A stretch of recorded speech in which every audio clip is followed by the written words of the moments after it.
죄송합니다. 더 이상 연주를 못하겠습니다. 피아니스트가 그랜드 피아노 앞에서 비틀거리며 일어났습니다. 무슨 소리야? 지금 손님들이 다 보고 있잖아. 회장 부인 서진이 날카롭게 소리쳤습니다. 하지만 피아니스트는 손목을 부여잡은 채 고개를 숙였습니다. 화려한 샹들리에 아래 100여 명의 손님들이 웅성거리기 시작했습니다. 대기업 회장의 60회 생일 파티였습니다. 순간 구석진 복도에서 설거지를 하던 가정부가 조심스럽게 다가왔습니다. 낡은 검정 치마를 입은 60대 여성이었습니다. 제가 피아노 칠게요. 순이가 떨리는 목소리로 말했습니다. 파티장이 순간 조용해졌습니다. 그리고 곧 비웃음이 터져 나왔습니다. 가정부 주제의 피아노를 웃기고 있네. 누군가 속삭였습니다. 서진은 순이를 노려봤지만 회장 민재가 손을 들어 제지했습니다. 해보세요. 민재가 차분하게 말했습니다. 순이는 떨리는 손으로 피아노 앞에 앉았습니다. 손님들은 팔짱을 끼고 구경하듯 지켜봤습니다. 순이의 손끝이 건반 위에 내려앉았습니다. 첫 음이 울려 퍼졌습니다. 부드럽고 따뜻하고 그리운 멜로디였습니다. 회장석에 앉아있던 민재의 몸이 굳었습니다. 손에 들고 있던 와인잔이 바닥에 떨어졌습니다. 유리 깨지는 소리가 파티장에 울렸지만 아무도 신경 쓰지 않았습니다. 순이의 연주가 모든 것을 삼켜버렸으니까요. 민재의 눈에서 눈물이 흘러내렸습니다. 50년 전 어느 겨울밤, 엄마가 불러주던 바로 그 자장가였습니다. 파티장의 모든 사람들이 얼어붙었습니다. 가정부의 손끝에서 흘러나오는 음악이 백만장자를 울리고 있었습니다. 이 이야기가 궁금하시다면 구독과 좋아요 부탁드립니다. 30년 전 겨울이었습니다. 작은 반지하 방에서 순이는 아들을 안고 울고 있었습니다. 난방도 제대로 안 되는 방이었습니다. 아들은 배가 고파 계속 울었습니다. 순이는 음대를 졸업했지만 피아노를 가르칠 학원도 없었고 연주할 무대도 없었습니다. 남편은 빚만 남기고 떠났습니다. 채권자들이 매일 문을 두드렸습니다. 엄마가 미안해. 밥도 못 먹여서 정말 미안해. 순이는 아들을 꼭 껴안으며 속삭였습니다. 그날 밤 입양기관에서 전화가 왔습니다. 좋은 가정을 찾았다는 말이었습니다. 부유하고 따뜻한 가정이라고 했습니다. 순이는 수화기를 붙잡고 한참을 울었습니다. 마지막 밤이었습니다. 순이는 낡은 키보드 앞에 앉아 아들에게 자장가를 불러줬습니다. 손끝으로 건반을 누르며 떨리는 목소리로 노래했습니다. 엄마가 만든 이 노래를 기억해줘. 언젠가 다시 만날 수 있다면 이 노래로 너를 알아볼게. 아들은 엄마의 품에서 잠들었습니다. 순이는 밤새 아들을 안고 있었습니다.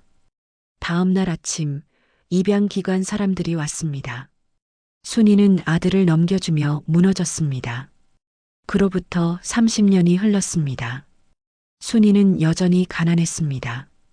이곳저곳을 떠돌며 가정부 일을 했습니다. 그러던 어느 날 대기업 회장 집에서 일하게 되었습니다. 강민재 회장의 저택이었습니다. 엄청난 규모의 집이었습니다. 정원만 해도 축구장만 했습니다. 순이는 주로 주방과 창고에서 일했습니다. 회장을 직접 볼 일은 거의 없었습니다.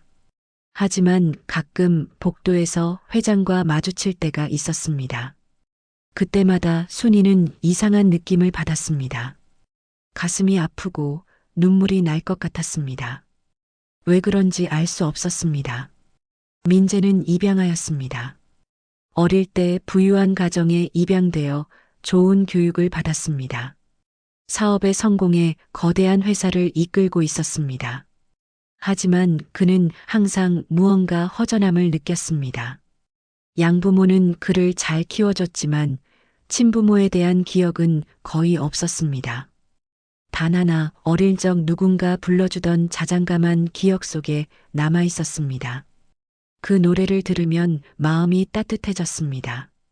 하지만 누가 불러줬는지, 어디서 들었는지 알 수 없었습니다. 순이는 매일 새벽 5시에 일어나 저택을 청소했습니다. 회장 부인 서진은 까다로웠습니다. 여기 먼지 그대로네. 다시 닦으세요. 서진은 흰 장갑을 끼고 곳곳을 확인하며 지적했습니다. 순이는 묵묵히 고개를 숙이고 다시 청소했습니다. 양모 윤정도 자주 저택에 왔습니다. 민재를 키운 어머니였습니다. 윤정은 순이를 그냥 투명인간 취급했습니다. 순이는 그저 조용히 일했습니다. 아들을 보낸 그날 이후 그녀는 평생 죄책감 속에 살았습니다.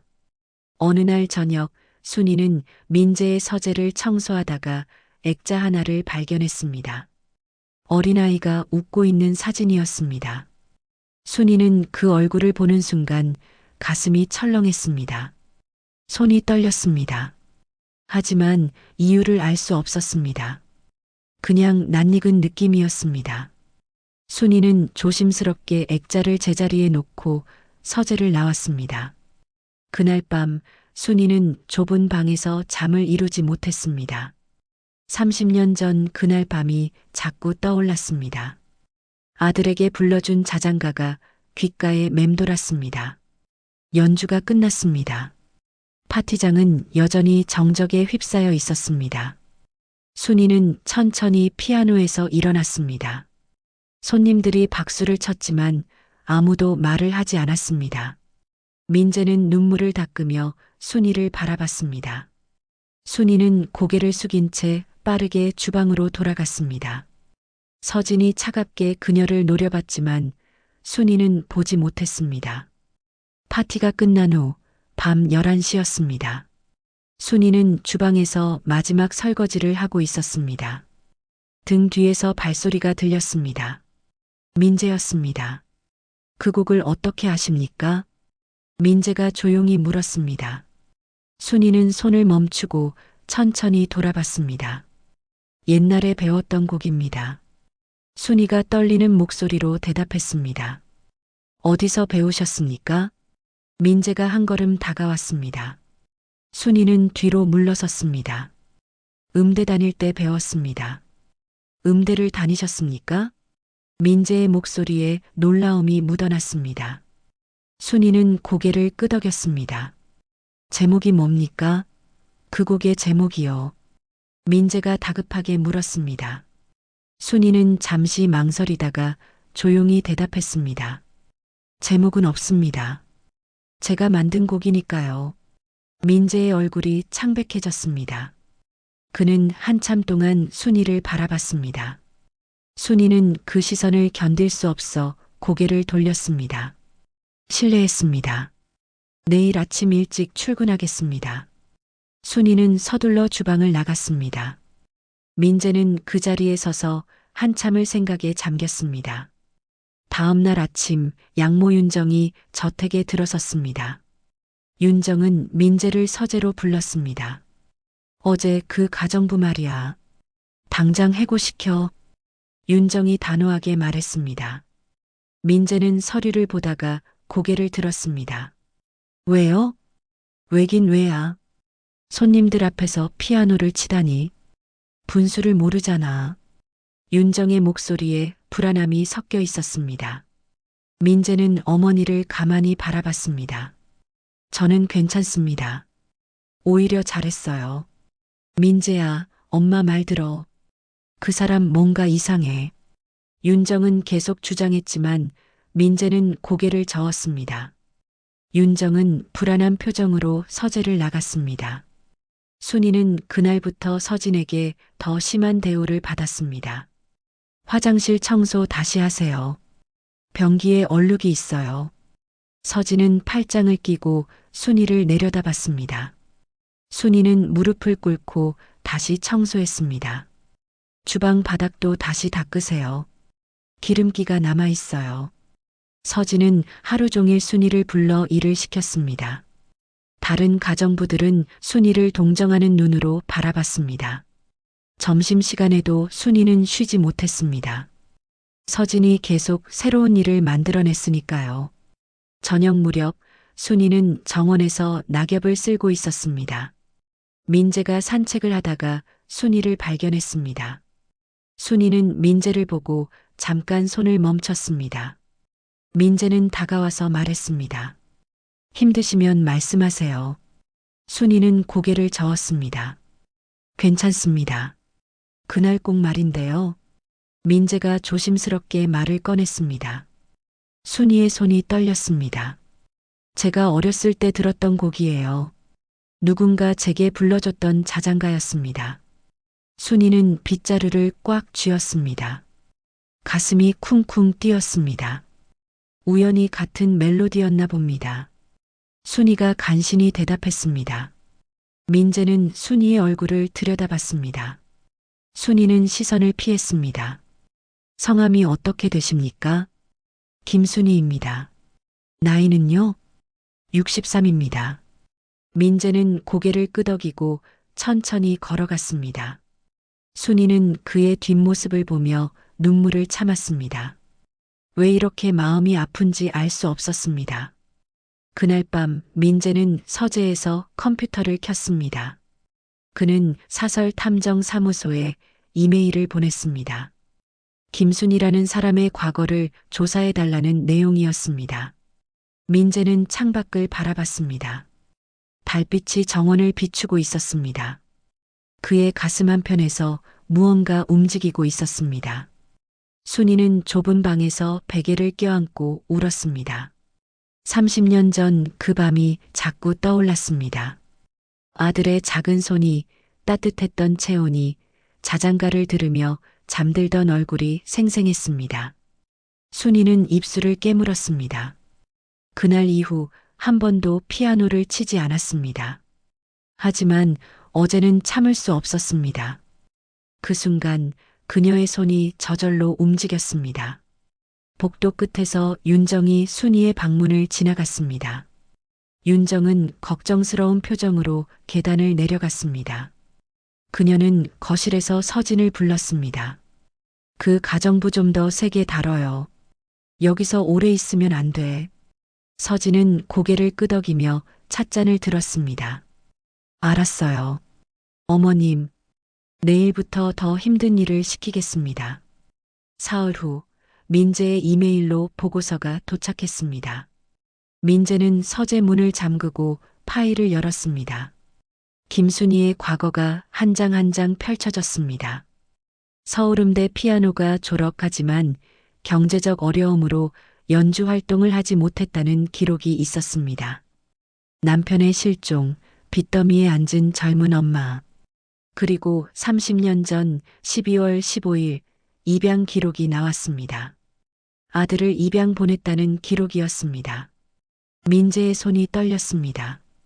그는 자신의 입양 서류를 꺼냈습니다. 입양 날짜가 같았습니다. 30년 전 12월 15일이었습니다. 민재는 의자에 깊이 기대어 천장을 바라봤습니다. 우연일까요? 아니면 운명일까요? 민재는 더 깊이 조사하기로 결심했습니다. 하지만 조심스러워야 했습니다. 아직 확신할 수 없었으니까요. 그날 오후 순이는 2층 복도를 청소하고 있었습니다. 민재의 침실 문이 열려 있었습니다. 순이는 걸레질을 하다가 벽에 걸린 액자들을 보게 되었습니다. 민재의 성장 과정이 담긴 사진들이었습니다. 유치원 입학식, 초등학교 운동회, 중학교 졸업식. 순이는 걸음을 멈췄습니다. 가장 오래된 사진 하나가 눈에 들어왔습니다. 4~5살쯤 된 아이가 웃고 있는 사진이었습니다. 순이는 그 얼굴을 보는 순간 숨이 멎는 것 같았습니다. 아이의 눈, 입모양, 웃는 모습이 너무나 낯익었습니다. 순이는 사진 앞에 멈춰 섰습니다. 손이 저절로 올라가 액자를 만졌습니다. 눈물이 주르르 흘러내렸습니다. 왜 우는지 알 수 없었습니다. 그냥 가슴이 너무 아팠습니다. 30년 전 헤어진 아들도 이 정도 나이였을 것입니다. 지금쯤 어디서 무엇을 하고 있을까요? 행복하게 살고 있을까요? 순이는 얼굴을 손으로 가리고 울었습니다. 거기서 뭐 하는 거예요? 서진의 날카로운 목소리가 들렸습니다. 순이는 깜짝 놀라 뒤를 돌아봤습니다. 서진이 팔짱을 끼고 서 있었습니다. 죄송합니다. 청소하다가 순이는 황급히 눈물을 닦았습니다. 서진은 차갑게 웃었습니다. 청소하다가 눈물까지 닦는 건가요? 여기는 당신이 구경할 곳이 아니에요. 서진은 순이를 침실 밖으로 내보냈습니다. 순이는 고개를 숙이고 복도로 나왔습니다. 가슴이 계속 두근거렸습니다. 그날 저녁 윤정이 순이를 정원으로 불렀습니다. 저녁 8시가 넘은 시간이었습니다. 순이는 불안한 마음으로 정원으로 나갔습니다. 윤정이 벤치에 앉아 있었습니다. 순이는 윤정 앞에 섰습니다. 앉으세요. 윤정이 옆자리를 가리켰습니다. 순이는 조심스럽게 앉았습니다. 윤정은 핸드백에서 봉투 하나를 꺼냈습니다. 여기 500만 원 있어요. 윤정이 봉투를 순이에게 내밀었습니다. 순이는 놀란 눈으로 윤정을 바라봤습니다. 이게 무슨... 이 집을 떠나세요. 조용히 아무 말 없이. 윤정의 목소리는 차갑지만 떨리고 있었습니다. 순이는 고개를 저었습니다. 저는 돈이 필요해서 여기 있는 게 아닙니다. 그럼 뭐가 필요해서 여기 있어요? 회장님이라도 노리는 거예요? 윤정의 목소리가 높아졌습니다. 순이는 천천히 일어났습니다. 저는 그냥 일을 하러 온 사람입니다. 다른 목적은 없습니다. 순이는 봉투를 거절하고 돌아섰습니다. 윤정은 순이의 뒷모습을 보며 입술을 깨물었습니다. 불안함이 점점 커지고 있었습니다. 민재는 그날 밤 늦게까지 서재에 있었습니다. 그는 입양기관에 전화를 걸었습니다. 30년 전 기록을 확인하고 싶다고 했습니다. 하지만 개인정보 보호 때문에 쉽지 않았습니다. 민재는 변호사를 통해 정식으로 요청하기로 했습니다. 시간이 걸릴 것 같았습니다. 순이는 밤늦게 주방에서 설거지를 하고 있었습니다. 다른 가정부들은 모두 퇴근했습니다. 순이만 남아서 마지막 정리를 하고 있었습니다. 갑자기 주방 불이 꺼졌습니다. 순이는 깜짝 놀라 멈춰 섰습니다. 누군가 브레이커를 내렸나 싶어 복도로 나가려는데 문이 잠겨 있었습니다. 누구세요? 순이가 떨리는 목소리로 물었습니다. 대답이 없었습니다.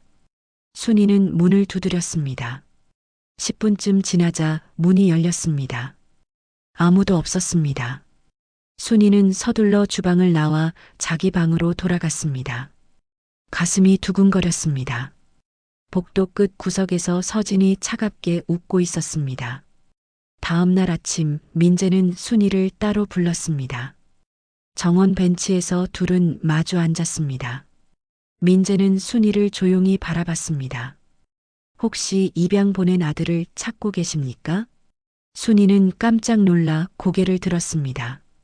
민재의 눈이 그녀를 꿰뚫고 있었습니다. 어떻게... 순이의 목소리가 떨렸습니다. 민재는 고개를 끄덕였습니다. 저도 입양아입니다. 30년 전에요. 순이의 얼굴이 창백해졌습니다. 두 사람은 한참 동안 서로를 바라봤습니다. 말없는 대화가 오갔습니다. 하지만 아직 아무것도 확실하지 않았습니다. 민재는 천천히 일어났습니다. 확실한 걸 알고 싶습니다. 진실이 뭔지요. 민재는 그렇게 말하고 저택 안으로 들어갔습니다. 순이는 벤치에 남아 하늘을 바라봤습니다. 30년 만에 흘러온 바람이 그녀의 뺨을 스쳤습니다. 일주일 후 민재는 순이 몰래 DNA 검사를 의뢰했습니다. 순이가 마신 물컵, 그녀가 사용한 휴지를 조심스럽게 수거했습니다. 민재는 자신의 샘플과 함께 검사기관에 보냈습니다. 결과는 5일 후에 나온다고 했습니다. 민재는 그 5일 동안 한숨도 제대로 자지 못했습니다. 회의 중에도 식사 중에도 계속 순이의 얼굴이 떠올랐습니다. 그 슬픈 눈빛, 떨리는 손, 조심스러운 말투가 자꾸만 생각났습니다. 순이도 이상한 날들을 보냈습니다. 민재와 눈이 마주칠 때마다 심장이 터질 것 같았습니다. 그의 옆모습을 볼 때마다 30년 전 작은 아들의 얼굴이 겹쳐 보였습니다. 밤마다 악몽을 꿨습니다. 아들을 놓치는 꿈, 아들이 울면서 자신을 찾는 꿈이었습니다. 순이는 베개를 적시며 울었습니다. 5일째 되는 날 아침이었습니다. 민재의 이메일로 검사 결과가 도착했습니다. 민재는 서재 문을 잠그고 파일을 열었습니다. 손이 너무 떨려서 마우스를 제대로 잡을 수가 없었습니다. 화면에 결과가 떴습니다. 친자 확률 99.99%. 민재는 의자에 주저앉았습니다. 눈물이 흘러내렸습니다. 30년 동안 찾고 싶었던 사람이 바로 옆에 있었습니다. 매일 청소하고 설거지하고 구석에서 일하던 그 여자가 자신의 어머니였습니다. 민재는 한참을 울었습니다. 점심때가 되었습니다. 민재는 순이를 서재로 불렀습니다. 순이는 불안한 마음으로 서재 문을 두드렸습니다. 들어오세요. 민재의 목소리가 들렸습니다. 순이는 문을 열고 들어갔습니다. 민재는 창가에 서 있었습니다. 등을 보이고 있었습니다. 앉으세요. 민재가 말했습니다. 순이는 소파에 조심스럽게 앉았습니다. 민재는 천천히 돌아섰습니다. 그의 눈이 빨갛게 충혈되어 있었습니다. 순이는 깜짝 놀랐습니다. 회장님, 괜찮으십니까? 민재는 대답하지 않고 책상 서랍을 열었습니다. DNA 검사 결과지를 꺼냈습니다. 순이 앞으로 천천히 걸어왔습니다. 그리고 무릎을 꿇었습니다. 순이는 놀라서 일어나려 했지만 민재가 그녀의 손을 잡았습니다. 제 어머니이십니까? 민재의 목소리가 떨렸습니다. 순이는 숨이 멎는 것 같았습니다. 눈물이 쏟아졌습니다. 어떻게 알았어요? 순이의 목소리는 떨리고 있었습니다. 민재는 결과지를 순이 손에 쥐어줬습니다. DNA 검사를 했습니다. 99.99% 일치합니다. 순이는 종이를 보며 울기 시작했습니다. 30년 동안 참았던 눈물이 터져 나왔습니다. 미안해요. 정말 미안해요. 엄마가 너무 가난해서 밥도 못 먹여서. 순이는 민재의 손을 꽉 잡았습니다. 민재도 울었습니다. 두 사람은 30년 만에 서로를 껴안았습니다.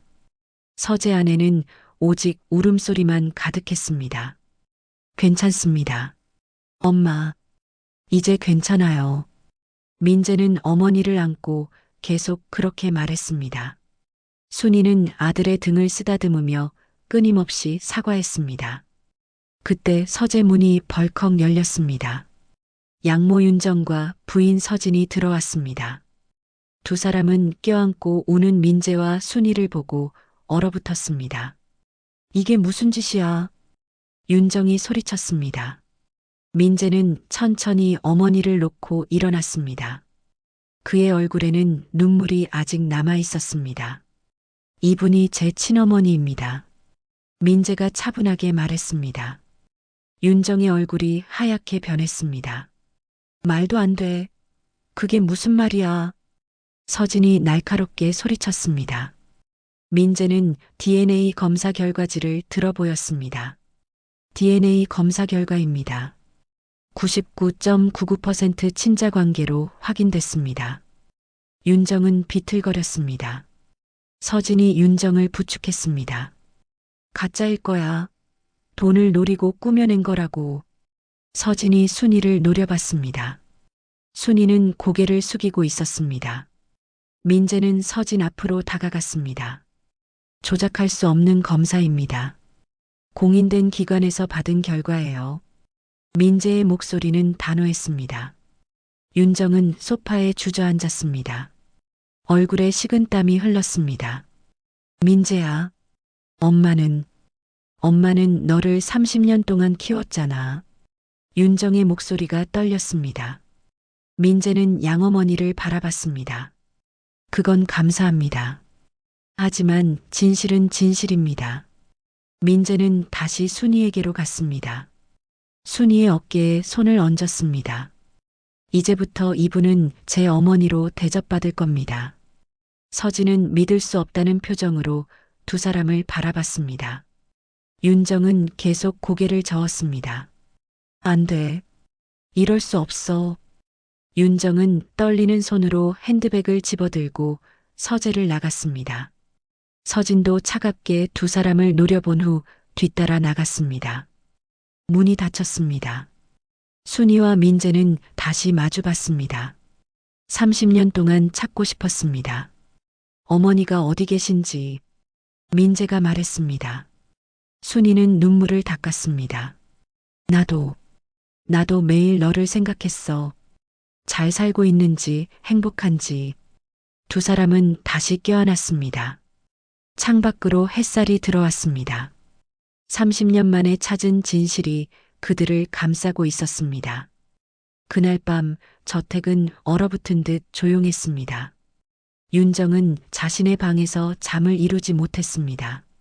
30년 동안 지켜온 비밀이 무너지고 있었습니다. 그녀는 휴대폰을 꺼내 누군가에게 전화를 걸었습니다. 변호사였습니다. 내일 아침 일찍 저택으로 와주세요. 급한 일입니다. 윤정의 목소리는 떨리고 있었습니다. 전화를 끊고 그녀는 창밖을 바라봤습니다. 저 멀리 가정부 숙소에 불이 켜져 있었습니다. 순이의 방이었습니다. 순이는 좁은 방에서 무릎을 껴안고 앉아 있었습니다. 30년 만에 아들을 찾았지만 기쁘기보다는 두려움이 먼저 왔습니다. 이 부유한 세상에서 자신 같은 가난한 어머니가 받아들여질 수 있을까요? 아들에게 짐이 되는 건 아닐까요? 순이는 눈을 감았습니다. 민재가 자신을 껴안으며 울던 모습이 떠올랐습니다. 그 따뜻함이 아직도 가슴에 남아 있었습니다. 다음 날 아침 민재는 일찍 회사로 출근했습니다. 그는 평소처럼 차분하게 일정을 소화했습니다. 회의를 하고 서류를 검토하고 직원들과 대화했습니다. 아무도 그가 어젯밤 친어머니를 찾았다는 사실을 눈치채지 못했습니다.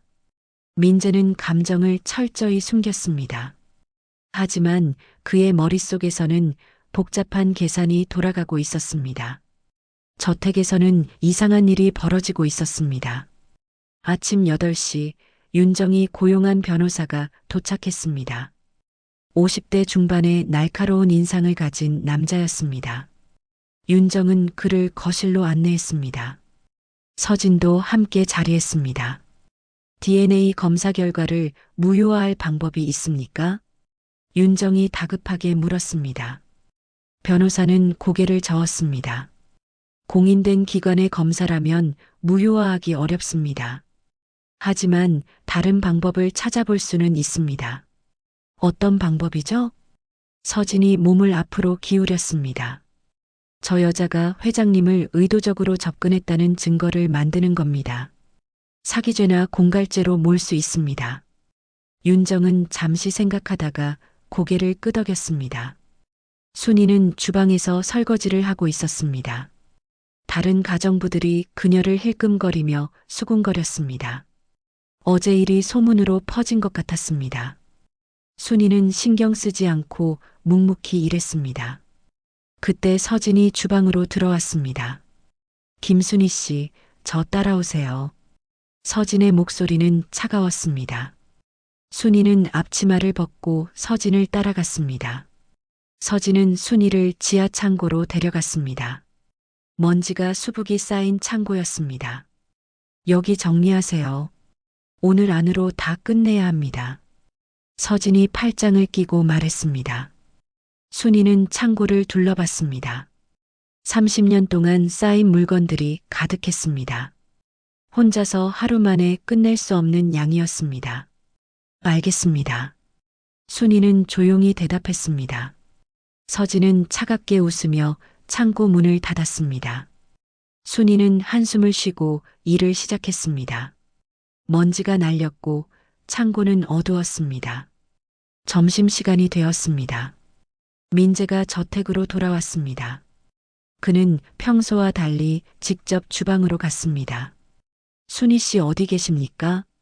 민재가 다른 가정부에게 물었습니다. 가정부는 조심스럽게 대답했습니다. 지하 창고에서 정리 중이십니다. 민재는 고개를 끄덕이고 지하로 내려갔습니다. 창고 문을 열자 먼지 냄새가 코를 찔렀습니다. 순이가 땀을 흘리며 무거운 상자를 옮기고 있었습니다. 여기서 뭐 하십니까? 민재가 다가갔습니다. 순이는 깜짝 놀라 돌아봤습니다. 아, 부인이 정리하라고 하셔서요. 순이가 손을 닦으며 대답했습니다. 민재는 창고를 둘러봤습니다. 이건 명백한 괴롭힘이었습니다. 이제 그만하세요. 올라가세요. 민재가 말했습니다. 순이는 고개를 저었습니다. 괜찮아요. 일 다 끝내야 해요. 제가 다른 사람 시키겠습니다. 올라가세요. 민재의 목소리는 단호했습니다. 순이는 잠시 망설이다가 고개를 끄덕였습니다. 두 사람은 함께 창고를 나왔습니다. 민재는 서진을 서재로 불렀습니다. 서진이 들어오자 민재는 창가를 바라보며 말했습니다. 순이 씨에게 과도한 일을 시키지 마세요. 제가 뭘 어쨌는데요? 서진이 반문했습니다. 민재는 천천히 돌아섰습니다. 앞으로 순이 씨는 일반 가정부 일만 하시면 됩니다. 다른 일은 시키지 마세요. 회장님, 저 여자가 친어머니라는 게 정말 사실인가요? 혹시 속는 거 아닌가요? 서진의 목소리에 불안함이 묻어났습니다. 민재는 차갑게 그녀를 바라봤습니다. DNA 검사를 했습니다. 의심의 여지가 없습니다. 서진의 얼굴이 굳었습니다. 그녀는 할 말을 잃고 서재를 나갔습니다. 저녁이 되었습니다. 윤정은 민재를 식당으로 불렀습니다. 둘만의 저녁 식사였습니다. 윤정은 조심스럽게 말문을 열었습니다. 민재야, 30년 동안 엄마가 너를 키웠잖니. 그 세월을 잊으면 안 돼. 민재는 포크를 내려놓았습니다. 잊지 않습니다. 감사하게 생각합니다. 그럼 왜 갑자기 저 여자를... 어머니. 민재가 윤정의 말을 끊었습니다. 친어머니라는 사실은 변하지 않습니다. 제가 어떻게 해야 할지 생각할 시간이 필요합니다. 윤정은 더 이상 말하지 못했습니다. 민재는 자리에서 일어났습니다. 먼저 들어가겠습니다. 민재는 식당을 나갔습니다. 윤정은 혼자 남아 떨리는 손으로 물잔을 집어들었습니다. 밤 10시 민재는 서재에서 노트북을 켰습니다. 그는 지난 30년간의 입양 기록, 양부모의 재산 변동 내역, 순이를 가정부로 고용한 경위 등을 꼼꼼히 조사했습니다. 뭔가 이상한 점들이 발견되었습니다. 양어머니가 여러 번 입양기관에 연락해서 친모 수소문을 막았다는 기록도 있었습니다. 민재의 눈빛이 차갑게 변했습니다. 이제 진실을 밝혀야겠군요. 민재는 조용히 중얼거렸습니다.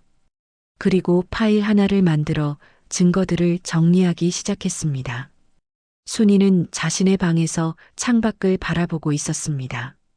저택 2층에 불이 켜져 있었습니다. 민재의 서재였습니다. 순이는 가슴이 따뜻해졌습니다. 30년 만에 찾은 아들이 저기 있다는 사실만으로도 행복했습니다. 비록 이 세상이 그녀를 받아들이지 않더라도 아들이 건강하고 성공한 모습만으로도 충분했습니다. 하지만 순이는 아직 몰랐습니다. 아들이 그녀를 위해 무엇을 준비하고 있는지를요. 일주일 후 민재는 대가족 모임을 소집했습니다. 친척들, 회사 임원들, 그리고 양가 어른들까지 모두 초대했습니다. 저택 대연회장에 50여 명이 모였습니다. 윤정과 서진은 불안한 표정으로 자리에 앉았습니다. 순이는 주방에서 음료를 준비하고 있었습니다. 민재가 연단 앞에 섰습니다. 오늘 여러분을 모신 이유는 중요한 발표가 있기 때문입니다. 민재의 목소리가 연회장에 울렸습니다. 사람들이 조용해졌습니다. 민재는 순이를 향해 손짓했습니다. 이리 나오세요. 순이는 당황하며 주방 문 뒤에 숨었습니다. 하지만 민재의 눈빛이 따뜻했습니다. 순이는 천천히 걸어 나갔습니다. 사람들이 웅성거리기 시작했습니다. 가정부가 왜 연단에 서는지 이해할 수 없었습니다. 민재는 순이의 손을 잡았습니다. 이분이 제 친어머니입니다. 연회장이 순식간에 조용해졌습니다. 사람들은 믿을 수 없다는 표정으로 두 사람을 바라봤습니다. 윤정은 의자를 붙잡고 일어서려 했지만 다리에 힘이 풀렸습니다. 말도 안 돼. 그게 무슨 소리야? 윤정의 목소리가 떨렸습니다. 민재는 조수에게 신호했습니다. 대형 스크린에 DNA 검사 결과가 떴습니다. 99.99% 친자 확률이라는 글자가 선명하게 보였습니다. 공인된 검사기관에서 확인한 결과입니다. 민재가 차분하게 말했습니다. 사람들은 스크린을 보며 놀라움을 감추지 못했습니다. 민재는 다시 화면을 넘겼습니다. 이번에는 입양 기록이 나왔습니다. 30년 전 12월 15일 저는 입양되었습니다. 같은 날 김순희 씨는 생활고로 아들을 입양 보냈습니다. 화면에 두 기록이 나란히 떴습니다. 날짜, 장소, 입양 기관까지 모두 일치했습니다. 윤정은 고개를 저으며 중얼거렸습니다. 아니야. 이럴 수가 없어. 민재는 다음 화면을 넘겼습니다. 이번에는 입양 기관과 윤정의 통화 기록이었습니다. 지난 30년 동안 양어머니께서는 총 17차례 입양 기관에 연락하셨습니다. 친모에 대한 정보를 절대 공개하지 말라고 요구하셨습니다. 화면에 통화 날짜와 내용이 상세히 나왔습니다. 윤정은 얼굴이 새하얗게 변했습니다. 친척들이 그녀를 쳐다봤습니다. 윤정은 자리에서 일어서려 했지만 민재가 손을 들어 제지했습니다. 아직 끝나지 않았습니다. 민재가 말했습니다. 화면이 다시 바뀌었습니다. 이번에는 CCTV 영상이었습니다. 서진이 순이를 괴롭히는 장면들이 하나씩 재생되었습니다. 창고에 가두는 장면, 음식을 바닥에 쏟아놓고 다시 닦으라고 명령하는 장면, 밤늦게까지 일을 시키는 장면들이 연달아 나왔습니다. 부인은 지난 한 달 동안 제 친어머니를 이렇게 대했습니다. 민재의 목소리는 차갑게 가라앉았습니다. 사람들은 경악했습니다. 서진은 얼굴을 손으로 가렸습니다. 민재는 화면을 끄고 연단에서 내려왔습니다. 그는 윤정 앞으로 걸어갔습니다. 어머니, 30년 동안 절 키워주셔서 감사합니다. 하지만 제 친어머니를 찾지 못하게 막으신 건 용서할 수 없습니다. 윤정은 눈물을 흘리며 민재의 손을 잡으려 했습니다. 민재야, 엄마는 그냥 널 사랑해서, 뺏기고 싶지 않아서. 민재는 윤정의 손을 뿌리쳤습니다. 사랑이라는 이름으로 제 진실을 숨기셨습니다. 그건 사랑이 아닙니다. 윤정은 바닥에 주저앉았습니다. 친척들이 서로 수군거렸습니다. 민재는 서진에게로 돌아섰습니다. 당신과는 더 이상 함께 살 수 없습니다. 민재가 서진에게 서류 봉투를 건넸습니다. 서진은 떨리는 손으로 봉투를 열었습니다. 이혼 신청서였습니다. 이혼은 합의로 진행하겠습니다. 재산 분할도 합당하게 해드리겠습니다. 하지만 이 집에서는 나가주셔야 합니다. 서진의 눈에서 눈물이 흘렀습니다. 이럴 수는 없어요. 우리 10년을 함께 살았잖아요. 10년 동안 제 어머니를 그렇게 대했습니다. 용서할 수 없습니다. 민재의 목소리는 단호했습니다. 서진은 입술을 깨물며 봉투를 집어들었습니다. 그녀는 윤정을 부축하며 연회장을 나갔습니다. 사람들은 조용히 그들을 지켜봤습니다. 민재는 다시 순이에게로 돌아갔습니다. 순이는 눈물을 흘리며 서 있었습니다. 민재는 순이의 손을 잡았습니다. 오늘부터 이분은 제 어머니로 이 집에서 함께 살 것입니다. 민재가 사람들을 향해 말했습니다. 사람들은 박수를 쳤습니다. 순이는 너무 놀라서 말을 잇지 못했습니다. 아니야. 나는 여기 있을 사람이 아니야. 순이가 떨리는 목소리로 말했습니다. 민재는 고개를 저었습니다. 어머니는 30년 동안 저를 그리워했습니다. 이제 제가 어머니를 모실 차례입니다. 순이는 민재를 끌어안고 울었습니다. 연회장에 있던 사람들도 눈물을 닦았습니다. 30년 만의 재회, 그리고 회복된 진실이 모두의 가슴을 울렸습니다. 모임이 끝난 후 저녁이 되었습니다. 윤정은 짐을 싸서 저택을 떠났습니다. 그녀는 마지막으로 민재를 찾았지만 민재는 만나주지 않았습니다. 윤정은 눈물을 흘리며 차에 올랐습니다. 30년 동안 지켜온 아들이 이제 더 이상 자신의 아들이 아니었습니다. 서진도 짐을 쌌습니다. 그녀는 분노와 슬픔이 뒤섞인 표정으로 방을 정리했습니다. 10년 동안 살았던 저택이었습니다. 하지만 이제 더 이상 그녀의 집이 아니었습니다.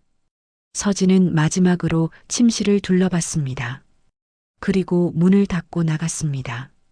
민재는 순이를 2층 객실로 안내했습니다.